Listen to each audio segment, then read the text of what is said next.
ধারালো অস্ত্র দিয়ে বীরভূমের এক পৌরকে কুপিয়ে খুন করলো তারই প্রতিবেশী। সাত সকালেই বীরভূমে ঘটল খুনের ঘটনা। বীরভূমের নানুরে এই পৌরকে কুপিয়ে খুন করলো তারই এক প্রতিবেশী যুবক। ঘটনাটি ঘটেছে বীরভূমের নানুরের দাসপাড়ায়। খুন হলেন বছর 65-এর সদানন্দ দাস। ঘটনা আমরা বলতে পারবো না।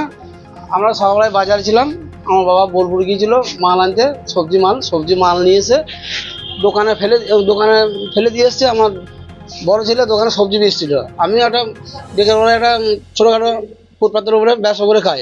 আমিও বাজার গিয়েছিলাম মাল আনতে। বাজার গিয়ে শুনি যে পাড়াতেই হয়েছে, তখন জানি না যে কী হয়েছে। এসে দেখছি এই ব্যাপার, আমার বাবাকে মেরে ফেলে দিয়েছে। ওই ডাক নাম বাপি, ভালো নাম বোধ হয় কি জানি না, জগদীশ দাস। ভালো ডাক নাম হচ্ছে বাপি বলি সবাই শিখেছে না ওকে। ফাড়া করে মেরেছে, পেছন থেকে বোধ হয় যেন চুটি দিয়েছে, রাস্তায় ঘিলি ফিলি সব পড়ে আছে। দিয়ে মারার পর বডিটাকে পানা পুকুরে ঠিলে মানে জলে ফেলে দিয়েছে। জানতে পাড়ার লোকের মুখে শুনতে পেলাম, যারা দেখেছে হয়তো তারাই বললো যে অমুক জন মার্ডার হয়ে গিয়েছে, ফাড়ি করে মেরেছে। হ্যাঁ, ওনাকে পুলিশ যথারীতি গ্রেপ্তার করে নিয়ে গেছে থানা পুলিশ আমাদের। কারণ ওদের সঙ্গে আমাদের কোনো ঝগড়াঝাটি বিবাদ বলে কিচ্ছু নেই, ঠিক আছে। ওর মা বাবা এমনি খুবই ভালো, এমনি একটু মানে ব্যবসা ট্যাবসা ও নিজেও করে। হ্যাঁ, ওর বাবাও ব্যবসা করে। এবার কি করে যে ওর মনে কি মতলব সেটা আমরা জানি না স্যার। না, ওদের সঙ্গে কোনো ঝগড়াঝাটি অশান্তি কিচ্ছু নেই, কোনো রকম বিবাদ নেই, কোনো ঝগড়াও নাই, কোনো ঝাঁটিও নাই, কোনো অশান্তিও নাই। না, সেটা আমরা বলতে পারবো না, যেটা একমাত্র ওই বলতে পারবে, যে করেছে সেই বলতে পারবে, তাছাড়া আমরা বলতে পারবো না। আমি মিতার ছেলে।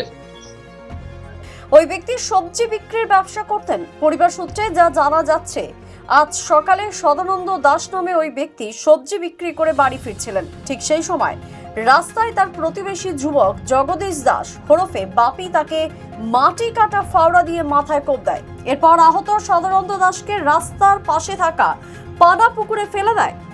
এই ঘটনার খবর চারিদিকে ছড়িয়ে পড়তেই সদানন্দ দাসের প্রতিবেশীরা এসে তাকে ওই পানাপুকুর থেকে উদ্ধার করেন। সত্তর তাকে নানুর ব্লক প্রাথমিক হসপিটালে নিয়ে যাওয়া যায়।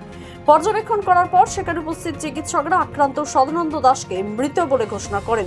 ইতিমধ্যেই অভিযুক্ত বাপি দাসকে গ্রেপ্তার করেছে নানুর থানার পুলিশ। আপাতত মৃতদেহটিকে ময়না তদন্তের জন্য বোলপুর মহকুমা হসপিটালে পাঠানো হবে বলে সূত্র মারফত জানা গেছে। তবে এই খুনের কারণ এখনো অজানা। পুলিশ ঘটনার তদন্ত করছে। দ্য সহজ পাঠ, সহজ কথা, সঠিক তথ্য।